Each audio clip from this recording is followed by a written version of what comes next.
AI first products requires a completely different way to work. Many of the things that we do today just don't apply in the new world. So it's a time of great change, but certainly the ways we're building the products today look very different to 12 months ago and 18 months ago. AI is only one seat. There's only one AI, one fin. It's not a great business model if you've only got one seat. So instead, we've moved to this world that people call outcome-based pricing. We would only charge for fin if it resolved the query. The outcome for us is resolutions. We're unambiguously at the very, very start of a new technology cycle. That technology cycle is AI.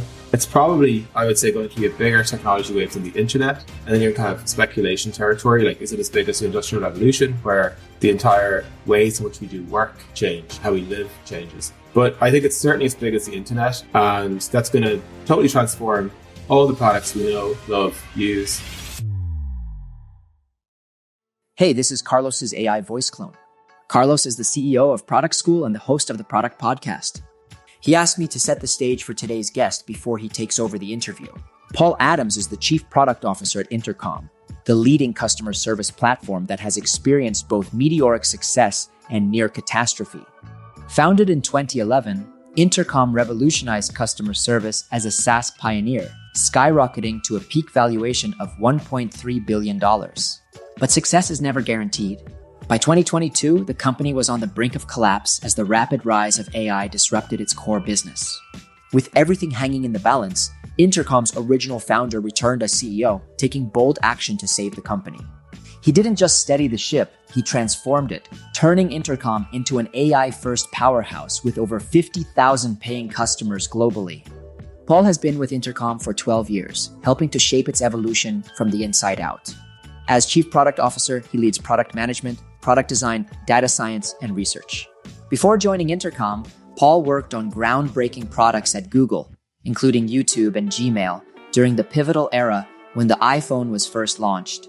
In this episode, we cover the impact of AI on product development and organizational structure, Intercom's journey from a simple customer support tool to an AI-powered communication platform, the evolution of AI and customer service from bots to intelligent agents, outcome-based pricing models and aligning vendor incentives with customer success, and how to build AI-first products as a non-native AI company.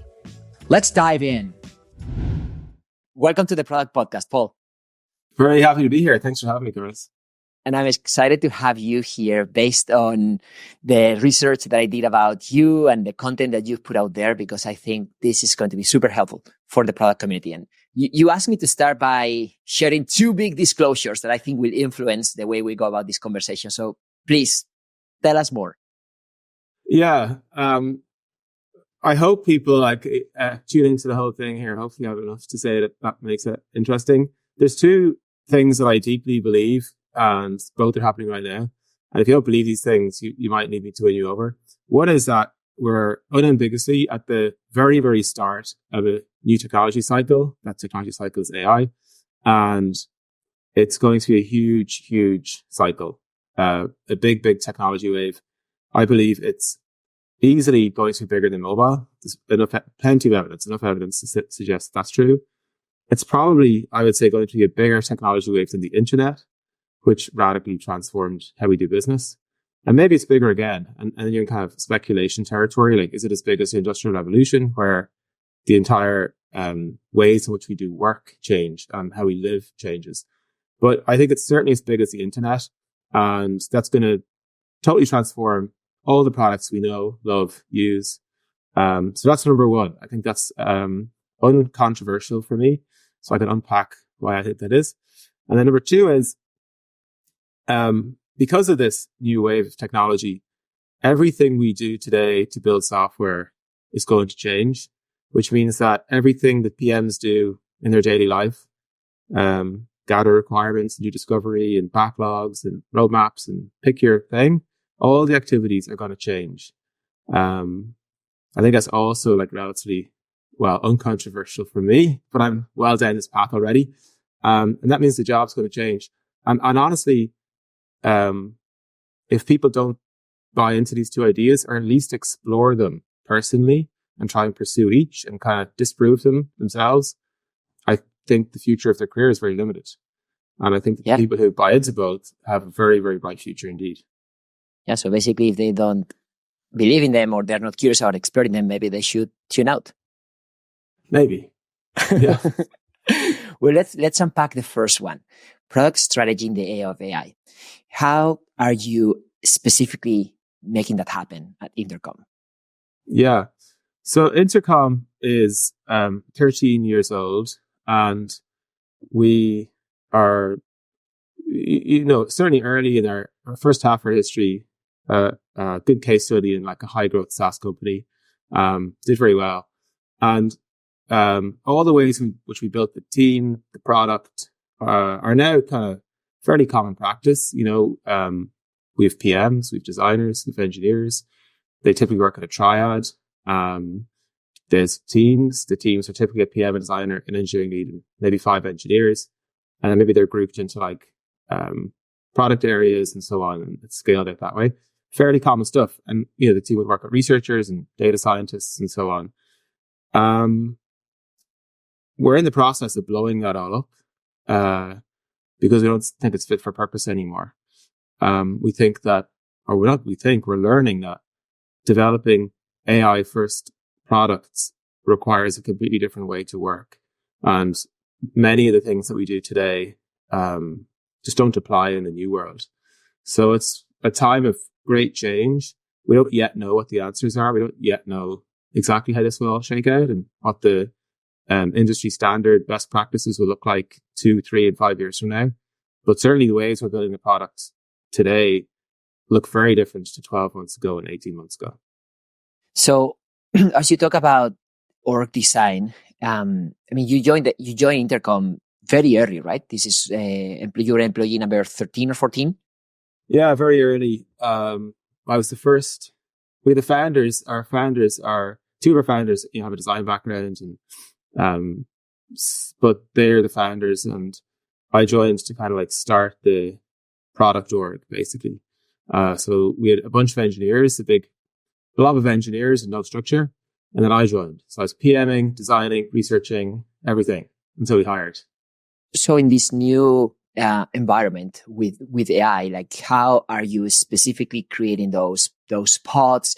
What other functions are part of your product org? How are you protecting that AI is being a core investment while also ensuring that other parts of your product are continue being involved?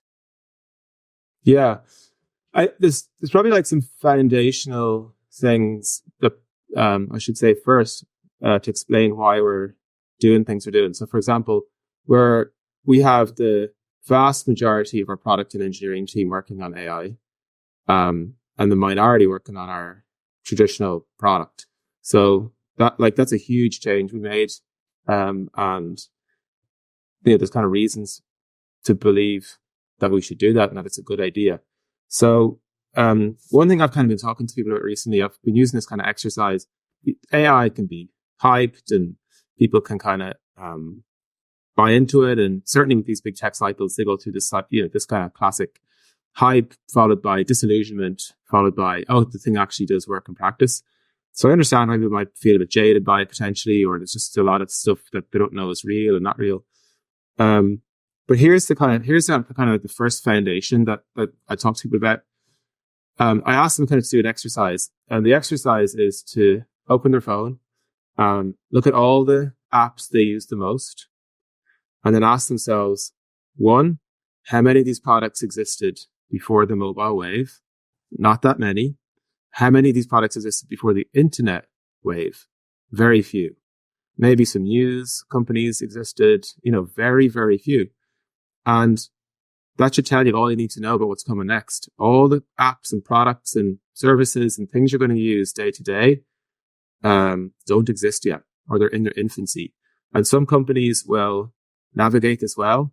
Google, for example, navigated the mobile tech wave pretty well. I worked in the Google mobile team when the iPhone came out. I've seen this picture before. If any stories from that, horror stories and great stories. YouTube, I worked on YouTube and Gmail, and they obviously existed before mobile, but they didn't, Google navigated that quite well, but other companies did not. And many, many new companies emerged that never existed before. So I think, you got to look at that and ask yourself, how many of the companies and products that you use today do you believe will survive through this transition?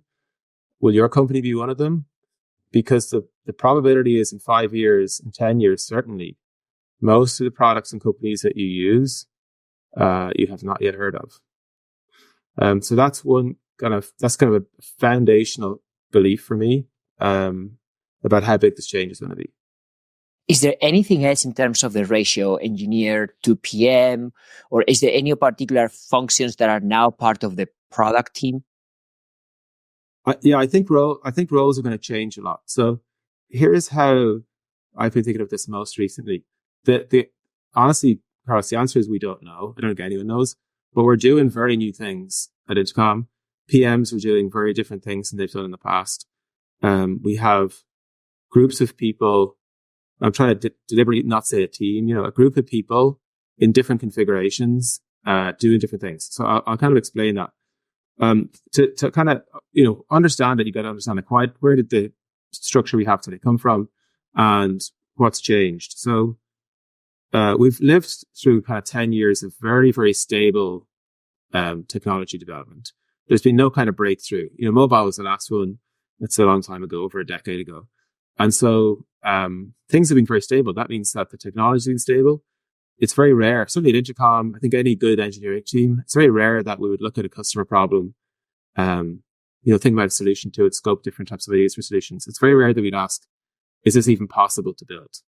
It's almost always assumed, of course it's possible to build. We have very stable technology, very stable frameworks and technology environments in which we can build software, and there's no kind of breakthrough scientific discovery required, especially for a lot of the products most of us build, SaaS or consumer apps, e-commerce platforms and things like that. So it assumes that you can build the thing. That changes with AI. It is very, very unclear if the thing can be built. First of all, AI is a kind of obscure technology. It's kind of hard to understand how it works under the hood. Even if you talk to OpenAI, Anthropic, and builders of large language models, even they are trying to work out how these things actually work. And so it's unclear exactly how it works. You need to do a lot of exploration, technical exploration. And then once you've built something, it's unclear if it's any good. So, I'll give you an example that is concrete. Intercom would build customer service software, and certainly our industry has been turned upside down by AI. And we were trying to ask the question, can AI answer customer questions? And customer questions come in all sorts of different formats. Some are simple. Do you ship to Ireland? Some are complicated, like, hey, my thing doesn't work. It's broken. A lot of troubleshooting required. And we're asking, can large language model answer these questions? And we didn't know the answer. And we're still learning the kind of boundaries of what it can and can't do. But the trickiest part is once the large language model does answer the question, it's unclear if the question was right or the answer was right. Sorry, it's unclear if the answer was right.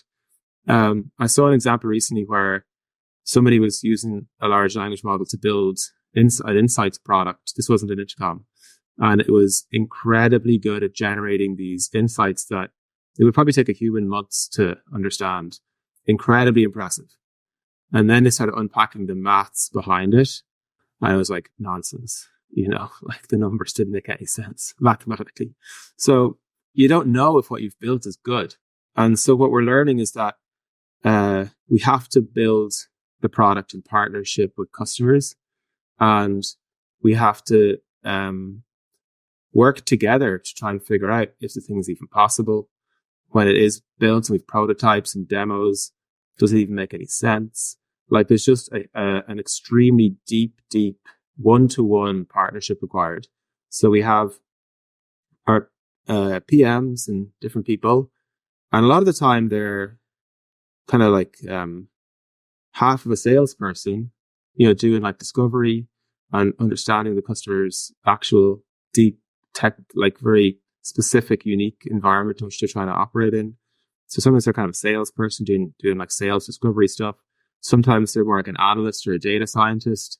There's certainly an analyst trying to understand, like, how does all these numbers make sense? And so they're doing like all of these things one to one, completely blurring the boundaries of what a product manager would typically do. There's no designer in there. Sometimes they're paired one to one with an engineer. So it's a PM and an engineer. They go in together. The engineer literally builds as they're talking, changes things on the fly. It's very, very like, dynamic, fluid. It's a bit chaotic, to be honest. So that's like some of the change in which we're doing new things. It sounds like a lot of change. So I wonder how that has been received by the team, especially a team that were successful in a previous paradigm. And they maybe felt comfortable knowing, okay, here is my definition of success. Here's how I'm going to plan to get there. I'm going to execute. And if it works, I win. So for all of these people, like, how are you trying to bring them along? How are you thinking also about maybe introducing different types of talent or skill sets that can also help with that behavioral change? Yeah, we're still in the process of doing this. I did a product or a all hands an hour ago and told everyone, hey, I'm about to go on the product school podcast and tell everyone how we're trying to change how we work. So it's a journey that we're still on, to be honest. We still have some teams working in the kind of like what you call traditional way. We haven't like fully blown up everything, but we have asked, we have 4 groups, just to set maybe some sense of scale. We've about maybe 15 or 16 product teams, and they were set up the classic way: PM, designer, engineers. And they're broken into like groups, maybe 3 or 4 teams. Each group has a leader. We call it the DRI, directly responsible individual. So each group has a leader. But maybe like a couple of months ago, we kind of tasked each DRI with rethinking everything about how they work. So has 40 or 50 people that you oversee, start again. First principles thinking, assume you don't necessarily need people, or people need to change what they do. And obviously it's a very scary thing to do, and humans are change averse. So it's a journey, and we're still trying to work out exactly what we want. It's a journey, but people are leaning in. At Intercom, certainly we look for people who are very curious, and they kind of like ambiguity. They kind of thrive in ambiguity. So we kind of have hired people, I think, that actually do well in this world. I think it's very important in this kind of transition that people are very open-minded, like I'm trying to stay as open-minded as possible about every single nature of what we do. Maybe we don't need certain roles anymore. My leadership team are incredibly great at leaning in and saying, maybe my job doesn't exist. I'm the product management director. Maybe I need to do a different job, or, they've been very good at it. So that's very, very important. That attitude of just being curious, open-minded, kind of, internalizing that, like, this is a good thing. This is career defining stuff. People who work out how to move and operate in this new environment will have phenomenal careers. And people's careers will be made during this time. That's what always happens with these big tech waves. But the other big thing is people are going to have to apply a lot more judgment, which is something that I think we've lost, honestly, in the product world over the last kind of decade. Slowly but surely, I think people have started to rely more on, research and data, and kind of farm out different tasks to people, get things back and aggregate and synthesize information and make careful, deliberate decisions about what to do or not do, what to scope in or scope out. And I think that's just far too slow and not going to work anymore. So product judgment, beyond that, just judgment, commercial judgment, market judgment, people just taking bets, using their instinct, intuition is going to be critical, really critical. Well, let's talk about also what's been happening in the market, especially for you guys working in customer service, customer support. That's kind of like the first use case that I can think of when I think of AI. I also noticed that you have a new CEO. Well, he came back as CEO, as part of this new wave. So tell me more about how those two events are influencing the way you're building AI products. Yeah. Owen is our co-founder and CEO. He was CEO for I can't remember, 8 or 9 years maybe. Stepped back and then was the president co-chair of the board. I can't remember his exact title. And he stepped back. He was still on the board of the company. And then he came back after a couple of years, which was about 2 years ago. So Owen came back before ChatGPT came out, just before. But it was fortuitous timing because Owen is a incredibly intuition-driven CEO. He's a risk taker. He kind of reads what he sees happening. He's very good at accurately predicting what's going to happen next in terms of technology and markets and how things will shift and change. So it's been really good having him back because I think you need an environment that supports and encourages bold moves, risky things. So like, for example, when we flipped product and engineering, we now have 70% of product and engineering working on AI. 30% work on our kind of traditional classic product.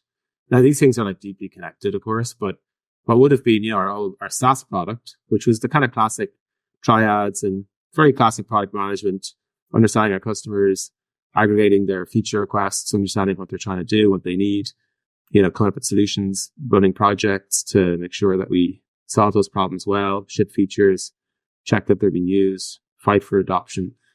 We still have people doing that, but most people working on the platform are actually like maintaining it, looking after it, closing bugs, making sure it's running well, fast. Some are working on feature development, but it's a minority. And to make a move, that's an extremely bold move, I think. So it's great to have a CEO that's going to support that and actually advocate for it. So there's definitely leadership qualities that I think companies are going to need in this time. And I guess if people listening aren't sure they have that or don't feel like they do, I think they should advocate for change. And let encourage people to like take risks and change how they work and try new things. The thing is, unless you have that type of support from the top, I find it very, very complicated. Like the number one, number two, number three person in the company also wants to change. And I can't even imagine how a quote unquote professional CEO would have advocated for this level of change and risk if they don't fully understand the intricacies of the product and the market. Yeah.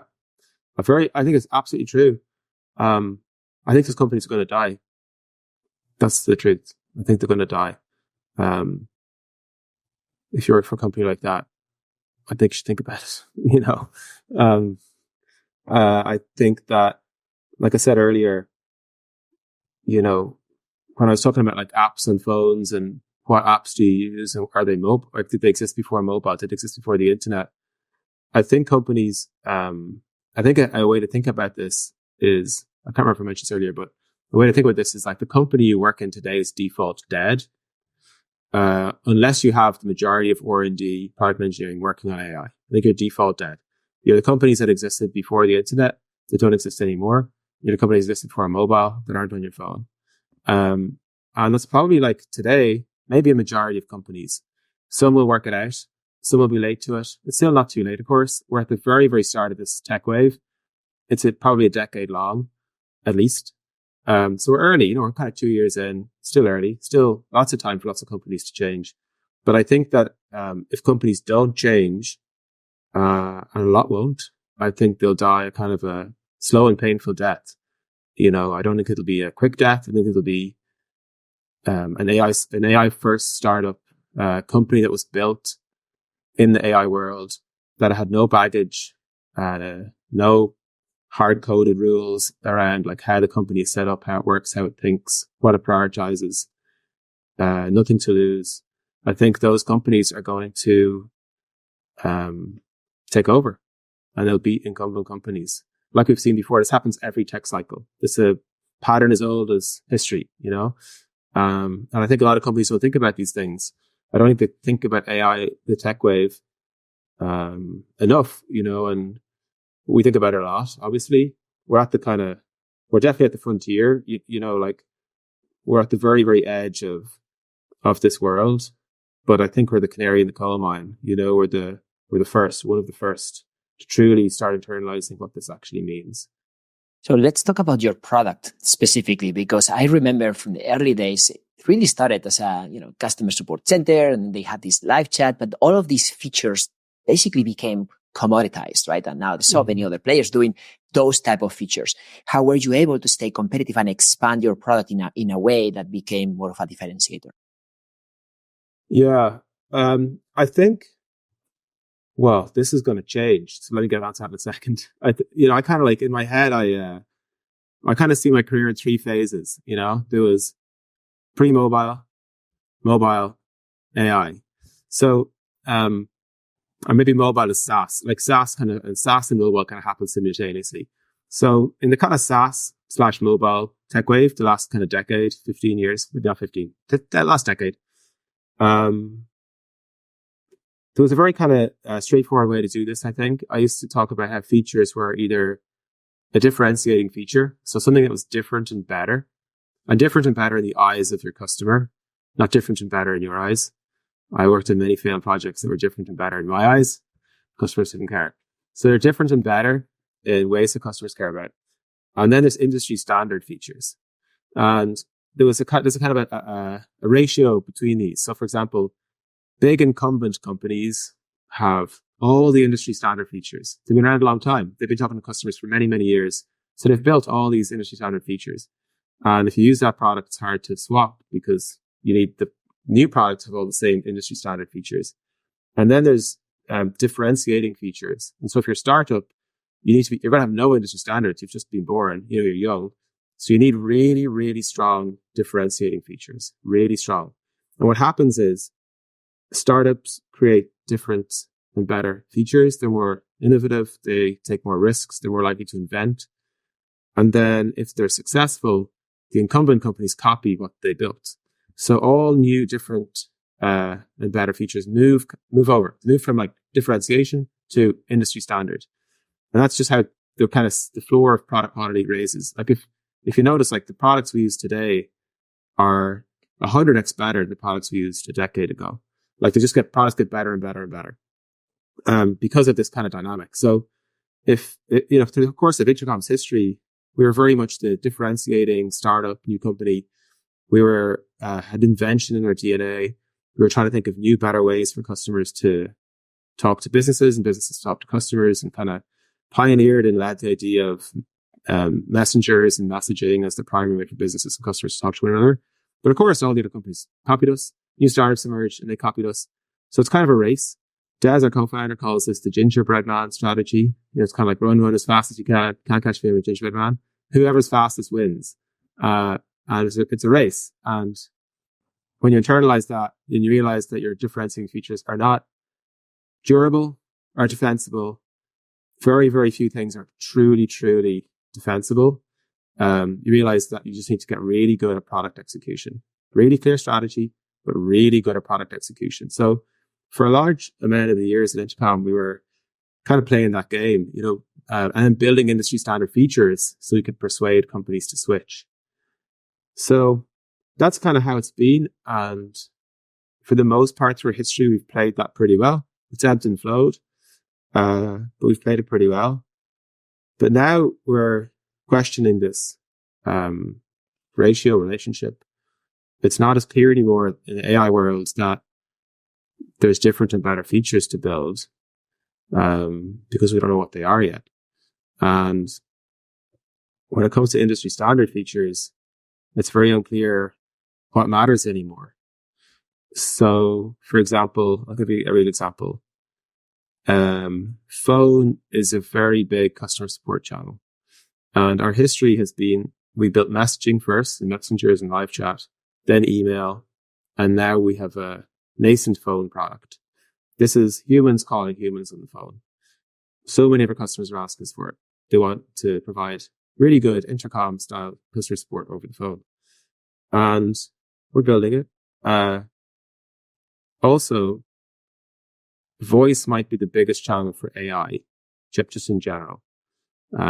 Siri, Hey Google, Gemini, like so many different places in your car, out running, on your bike. Voice is just this universal channel. that anyone can use pretty much any time. And so voice might be the biggest channel for AI customer service. It doesn't exist yet. We don't have it. No one has it. People say they kind of have it, but in all honesty, no one has it yet. And then you start to wonder, does the industry standard phone features matter as much as it used to? Should we invest instead in just AI voice? Would it even work? If you're messaging, this is a good example of like the AI, will it work question. If you're messaging back and forth, it's very structured. I send a message, the AI replies. I send a message back, the AI replies. Very structured, kind of simple to follow. With voice, unlike now, because you're being very polite and we're a host, people interrupt each other all the time. I took over you and you took over me. And if there's three of us, we're all talking over each other. And so it's unclear yet if AI will do a good job of interrupting people in the proper way or like waiting or, so it's unclear. I think it'll eventually work really well. But today it's unclear if that'll work at all. And the only way we're ever going to find out is if we build it and then start trying it and testing it. And we'll quickly learn that it doesn't work in a bunch of ways, some of which we couldn't have predicted. And then we'll kind of like try and make it better. So anyway, I don't know, I'm kind of off on a tangent, but I don't know if that actually kind of helps answer your question, but yeah.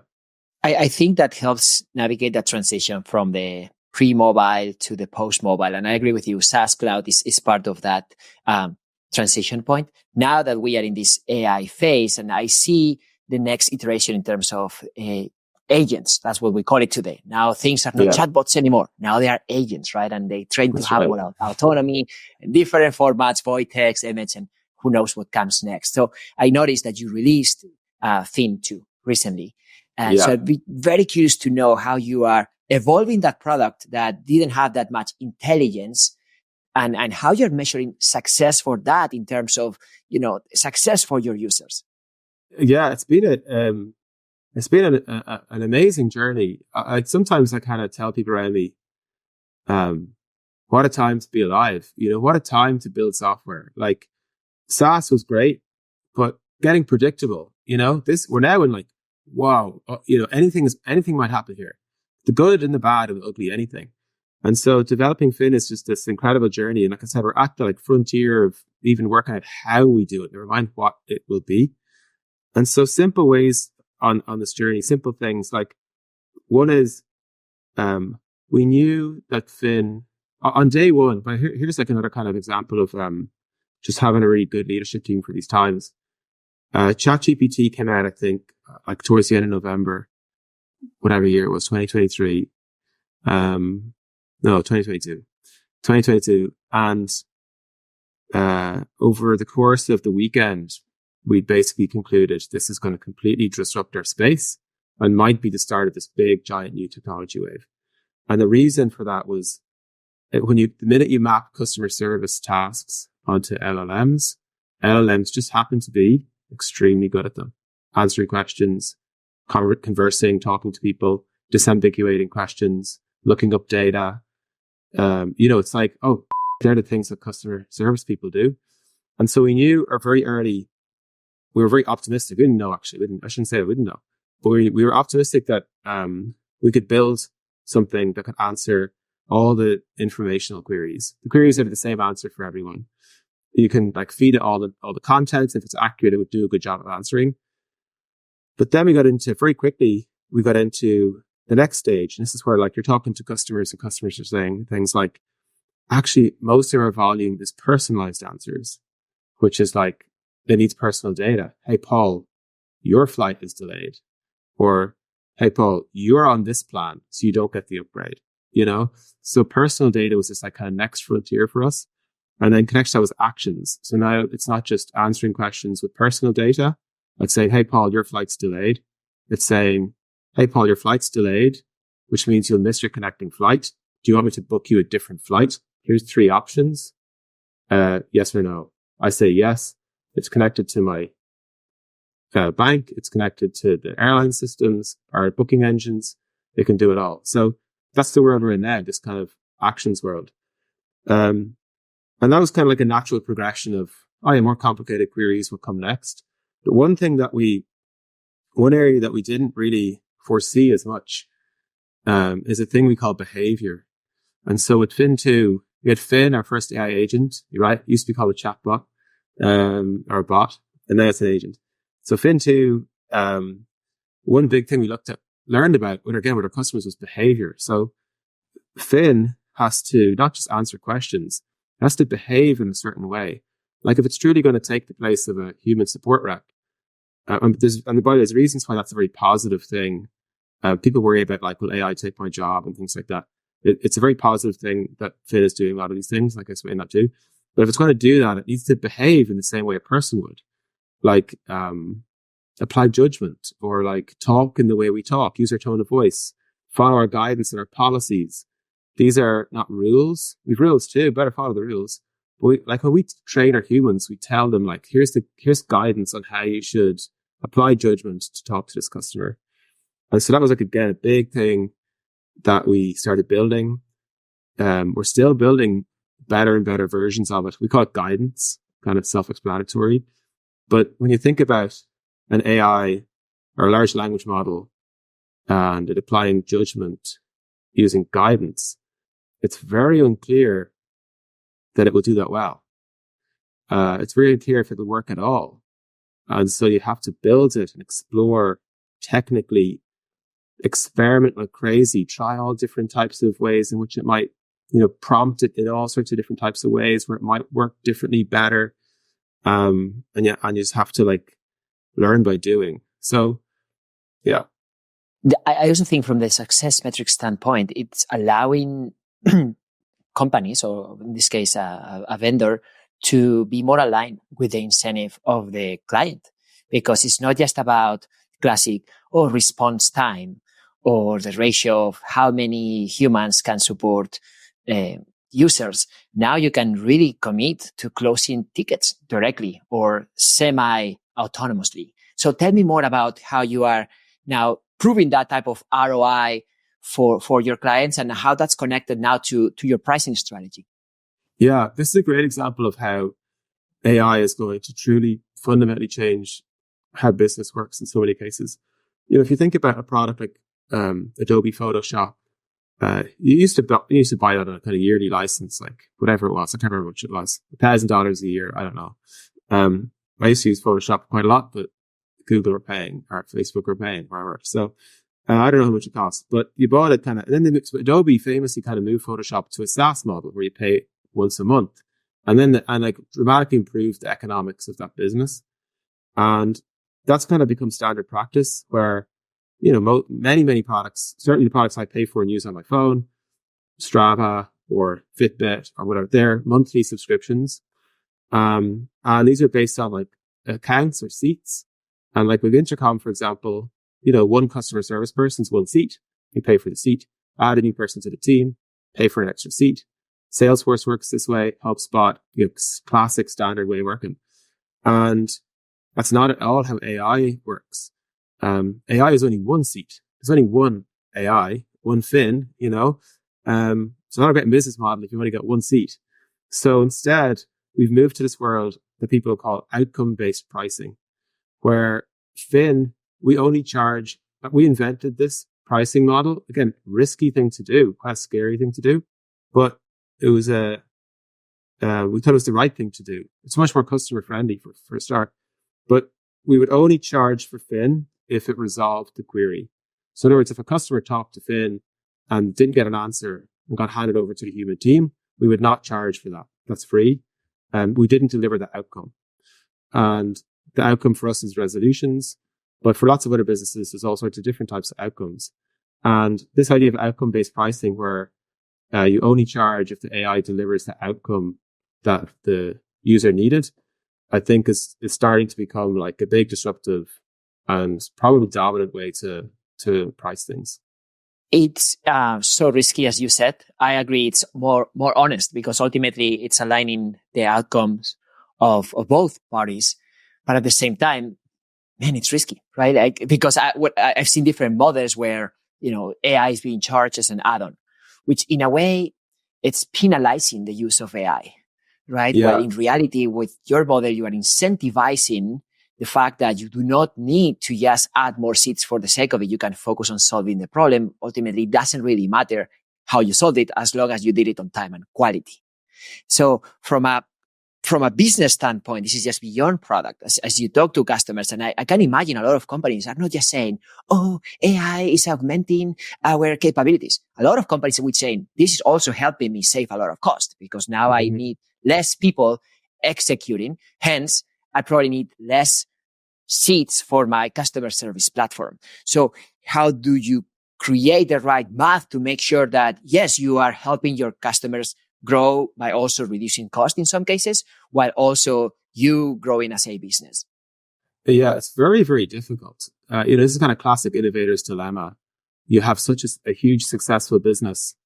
Are you willing to risk it all for the new world?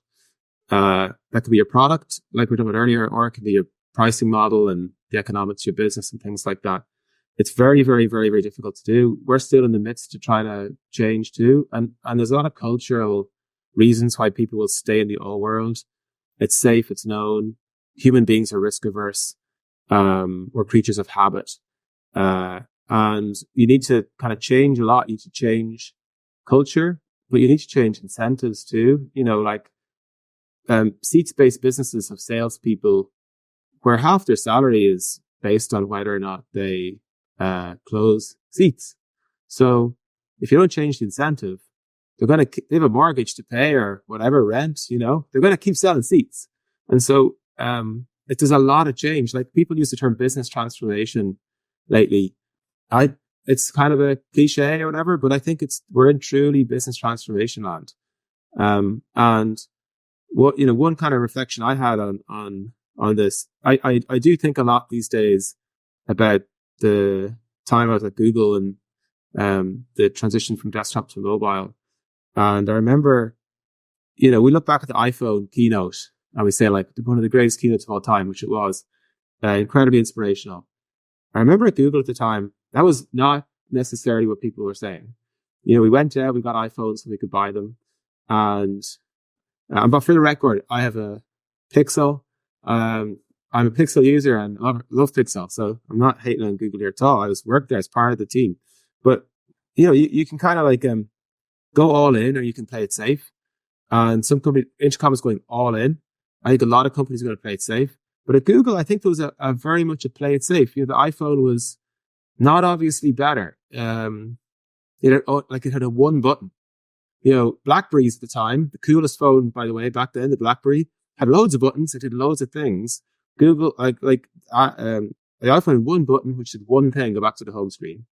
People said it was a toy. It wasn't a serious thing. It was all glass, which is cold. If you hold a BlackBerry, it's warm and plastic and feels good. If you hold an iPhone, it's cold and hard and it's glass, metal, And so a lot of people were skeptical. And as a result, they played it safe. I think Google obviously got there and have had tremendous success with Android and the Pixel phone range. But BlackBerry went out of business in 2016, or at least the phone business went out of business. They were the coolest kids in town when the iPhone came out. And they just couldn't do it because they had too much to lose. And so, I think a lot of companies aren't going to make it, and to anyone listening, I guess I would really, really encourage people to be like, change agents, like really agitate for change if you're not seeing it, because most companies are going to have to truly change their culture, their business, their risk appetite. Like everything's kind of on the table at the moment. Paul, I'm having goosebumps. Hearing you talk about, these the change, but I think it's so powerful, right? Because I can totally see myself in a room where you and your CEO and your chief strategy officer, they are all like sharing these type of dramatic messages with the team as a way to make them wake up before it's too late. Yeah. This is the most exciting time for me to work in a very, very long time. Many, many, many, many years. I'm probably the most exciting ever at Intercom. I think we're on the cusp of something truly incredible. Not just with Intercom and the product, the opportunity is there. Let's see if we can do it, but just in general in our industry. But it's hard, it's really hard and it's chaotic. And, That's why I'm like forever really trying to encourage people to like stay open-minded. One thing I say to people is like, read. If you're not reading about AI, you're not learning about it. Some of it's wrong. A lot of it's wrong. But a lot of it's right, and you have to kind of become fluent. Like I say to like all the people in the company, I remind the product org, you got to become fluent in AI. How does it work? Where is it going? Last week, there was two articles, or like a bunch of articles. One said AGI, super intelligence, is coming in 2026. And the other said, we have reached the end of scaling out these LLMs. Innovation is going to pause indefinitely. These are like many articles of both topics. They're polar opposite positions. They can't both be true. The truth's probably in the middle, maybe. I don't know. But you have to read and learn and absorb and then work out what you think might be true, and then use judgment and apply judgment and take risks and make bets. I think that's the job of product people now, for the foreseeable future. Yes, you had a good point now, because I started in product many years ago, and that wasn't even part of the conversation. It was more about, wait for the business person to close a deal or tell you what to do, and then you go and build it with your engineers, right? And maybe design is there, but kind of at the end of the process, just to make things a little pretty. And now it's more about the business side of things. It's really getting out there, not just with the customer, but in general, understanding markets, other people's products, and like making those type of bold bets and then being connected with Goto Market. And that is now the part that I want to explore with you, your Goto Market. I know that Intercom was also one of the pioneers with PLG. And then you tried to expand into an SLG motion. And I know it wasn't successful at once. So tell me more about that. Yeah. It was a big giant fail. Another thing you have to get good at in this world is being open about all the failures, mistakes, being wrong. We're going to be wrong. More often we're going to be right. Certainly now. To cut a long story short, we went down the classic SaaS high growth company route where you start off at the bottom of the market and you have many startups and small businesses using you. Over time, bigger companies use you. They've more feature requests, they've got higher demands, but they've got higher prices and they'll pay you more, and you can build a faster, healthier business quickly sometimes with these businesses. They need salespeople. They need partners. They need people in the business they can talk to all the time. And so we went up market too fast and tried to sell to companies, and we did not have product market fit. We did not have the feature set required for these bigger companies, and we kind of abandoned what we call self-serve, which is how kind of called product-led growth. We abandoned kind of our self-serve, which was still there, still worked, but when a new prospect came to us, we heavily pushed them down the sales route. Talk to us. We'll understand your needs. We'll give you like a bespoke kind of pitch and all that kind of stuff. But we didn't have the product, nor did we have the internal know-how to do it. When you do these types of things, you need like customer success.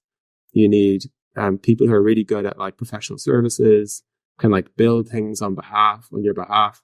A lot of these bigger companies with Intercom they came to us a lot of time for the user experience. Okay, the user experience is way better. Our customers get a much better user experience, but we need this like configuration. We need this like kind of hardcore permissioning or security features, and then we'd say, okay, yeah, got it. We'll aggregate, add it to the roadmap maybe. And they were like, oh, no. We want you to build a feature and then come visit our offices. Our engineers are working on this. You need to build it into our systems yourself. We're like, we do not have the people to do that, nor the know-how. So we just went way up, way too fast. So we came back down to earth. That's one of the reasons. And by the way, maybe then we pay, but we'll see. Yeah, right, exactly. Yeah. So we came back, falling back down to earth. That's when Owen came back and set us on a much better path. So now we have both motions. It's not that we've abandoned sales all of a sudden. We have both motions, self-serve and sales. We've changed everything, our pricing, to make it fully accessible to as much of the market as possible. We've been working for the last year redesigning all of our new user experience so that people can sign up themselves, get activated, engage themselves. They don't have to talk to sales. That's been really successful. Our self-serve business has done a complete U-turn, and now we're seeing like excellent growth in our self-serve business. However, we now also have a dilemma where we're learning that trying to build AI first product requires this really deep partnership. So we don't know what to build. We don't necessarily know how to, we have ideas, but we don't know how to build it. And the only way, like I said earlier, the only way to do it is in deep partnership with customers and working it out together and learning how they think about it, their mental models, all those types of things. And so we're currently in a world where we're building out the self-serve motion still, making it as good as possible, the kind of PLG path. But also we're doing product development in partnership with our sales team and customer success team. So we are going deep too, not up market, but deep. The types of things you would do if you were up market. We have, like I said earlier, product managers, designers, engineers operating as like pseudo sales analysts, type roles. And so we're going to have to work out what the future looks like. We don't know yet. We're going to have to try and bring these roles. I want to double click there because I think this is fascinating. So you had a product that worked very well for certain type of business, maybe high-tech startups, small companies. And as you try to go up market and face companies that maybe had an alternative solution in place and your product doesn't have product market fit in the enterprise world, like what are some of the specific adjustments that you had to make from a product standpoint as well as from a product org design standpoint to ensure that, your PMs are in touch with those clients so they can decide what to really build for them? Do you mean in the old world or today? You work today as you really go up market. You mentioned that there are PMs involved and engineers involved in the sales process, that there's like your enterprise product is different than your consumer or your initial product, in addition to just having a different motion. Tell me more about that transition, because that is a very classic situation for a lot of companies that say we are enterprise because one day we closed as a big logo, but in reality it's a small team was part of a large company. What does that really mean to build a large enterprise product? Yeah, maybe I might not explain myself very well. We do not have an enterprise product. Our product is not ready, good enough for enterprise. We're definitely not up market in that way. And we tried and failed to do that. The requirements, a bigger business is the bigger business gets, the more complicated it gets. And therefore the more bespoke the requirements they have are. And so configuration becomes this like big, epic, thorny feature request. Hey, configuration for me. And then next door is like configuration for me too, but they're completely different things. So we just failed at that world. What I was saying earlier was with AI development, a lot of the companies that were currently working out what the product should be typically tend to be higher volume businesses, because the higher volume you have, the more obviously Fin is useful for you. Like high volume business, AI can take away a lot of the volume. And that frees up the team. A lot of these companies are drowning in volume, customer support volume. So AI can take off the bulk, and then the people are free up to actually do the things that the humans are much better at. And so a lot of the companies were trying to push the boundaries of Fin with our high volume businesses. And typically that means they're bigger. Not always. We've like small companies, like in the B2C space or e-commerce space, small companies with like millions of customer conversations. But typically they correlate, high volume equals bigger, but we're still not up market. I think we're still like mid-market. A lot of these businesses are more mid-market than they are enterprise.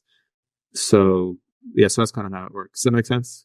Yes. And I'm thinking about now integration. So, companies like Salesforce or maybe Zendesk, I noticed that now you build an integration with them, which technically could be considered competitors. So tell me more about that type of collaboration, competition relationship.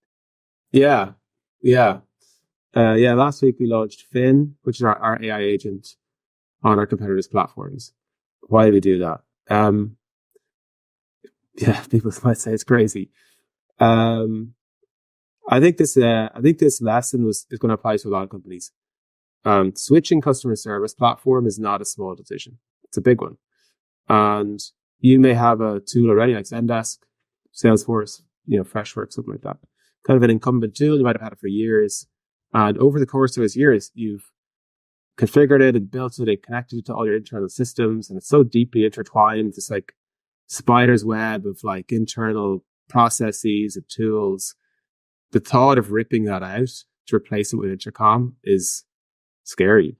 And we had a lot of customers say to us, we would love to switch to Intercom. But the thought is just too much, too big. Can we have Finn can we have Finn? We'd like Finn, the AI agent. We think it's the best. We want Finn, but we can't swap right now. Maybe in the future, but we can't do it right now. And so we said, hey, the most customer friendly thing to do here is to do just that. Again, it's a risky thing to do. Maybe it means they'll never switch. And, maybe they would have switched. Maybe if we never built this, they would have said, okay, do you know what? I have enough energy for it. I'll do it. I'll switch. Okay, here we go. It's going to take 6 months, but I'll do it. I really want Intercom. I'll do it. And now they're like, oh, great. I've got Finn. Right. I'm getting Finn set up. Maybe we'll switch sometime in the future. I've now put that off my list. Maybe we make less money, but we just thought it was a better thing to do. And who knows how the future is going to play out, it's not predetermined that, any single configuration is going to work. Like people want a single customer service platform because they want to consolidate tools, a lot of pressure from the top to consolidate tools, save money, or, it's too much to switch. So the AI agent with the legacy platform is going to be a better solution for now. We don't know. So we're going to keep exploring different paths and seeing what works better and what our customers want more.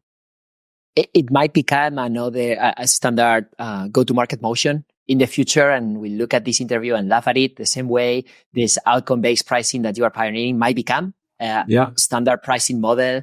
So I'm going to clip all of this just in case. Yeah. I hope that's how it works out. Or maybe we're like, oh, that was not at all the right thing. Yeah. You learn by trying. Love that. And I'm going to wrap up with two hot takes. They are very hot. That's all right. Especially those are yours. So you said that user UX, ROS, UX research, UX design are not that advocate for the user. They shouldn't. They are not the ones who are kind of holding the keys for what the users really want. Tell me more about that. Yeah, this is one of those kind of career lessons. I worked in the user experience team, like I said earlier, at Google. And at the time, and by the way, like when I was there, I can't remember these details, but I think when I was working at Gmail, I think there was 1 or 2 designers and 30 or 40 engineers. So like the world changes. All these things change. And Gmail was incredibly successful building the product that way. So all these things change. Ratios all change. Anyway, so I had a realization where at Google, I was like fighting the good fight for user experience, more designers, more researchers on teams. We're the voice of the customer. Like all you engineers don't talk to customers. How could you possibly know what they want or need or how they think? We're the voice of the customer. We're the voice of the customer. For years, I was on that bandwagon. And then, I don't know when this happened exactly, but I started working at Facebook and I started working a lot with the sales team. And I realized that, hang on, they talk to customers every single day. Actually, they talk to more than one customer every single day.